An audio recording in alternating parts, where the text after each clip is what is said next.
جو چیز ہم مانگتے ہیں اللہ سے، اللہ کو پہلے سے ہی معلوم ہوتا ہے۔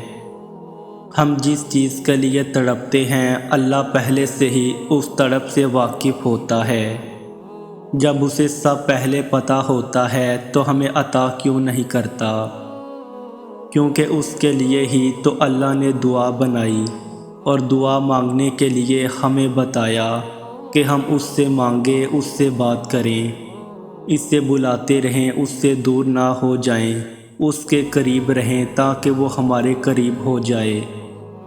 ہم اس سے مانگیں اور انہی باتوں میں ہمارا الجھا ذہن اس چیز سے ہٹ جاتا ہے جو ہمارے لیے اچھی نہیں ہوتی۔ اتنی محبت کرتا ہے اللہ ہم سے، ہمارے لیے ہمیں غم دکھاتا ہے اور ہمارے لیے ہم سے محبت کرتا ہے۔ اس وقت آپ جتنی بھی تکلیف میں ہو، یہ صرف آزمائش ہے، آپ کا رب آپ کو آزما رہا ہے کہ میرا محبوب بندہ اس آزمائش کے وقت میں بھی میرا شکر ادا کرتا ہے یا پھر گلہ کرنے لگتا ہے۔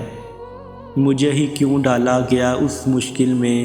تو سنو، آپ کو بس بھروسہ رکھنا ہے اپنے رب پر جس نے آپ کو اس مشکل، اس تکلیف میں ڈالا۔ وہی آپ کو اس سے نکال بھی لے گا۔ ابھی جو ہو رہا ہے وہی آپ کے حق میں بہترین ہے۔ اس کی رضا میں راضی رہیں، ہر حال میں اس کا شکر ادا کریں، اور پھر ہر مشکل کے ساتھ آسانی ہے۔ یہ آپ کے رب نے کہہ دیا ہے اور جو وہ کہہ دے وہ ضرور ہوتا ہے۔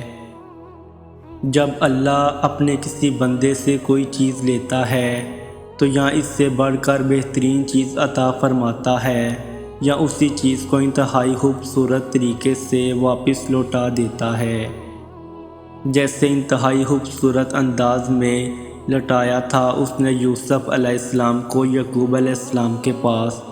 اور پتہ ہے ساری بات دعا، صبر اور توکل کی تو تھی۔ یعقوب علیہ السلام نے اللہ سے امید لگائی اور اللہ نے ان کے لیے معجزہ کر ڈالا۔ تم بھی اس رب سے امید لگا کر تو دیکھو، یا تو بہتر ہے لے کر تمہیں بہترین سے نوازے گا، یا بہتر کو بہترین بنا کر بہت خوبصورت انداز میں تمہارے پاس واپس لے آئے گا۔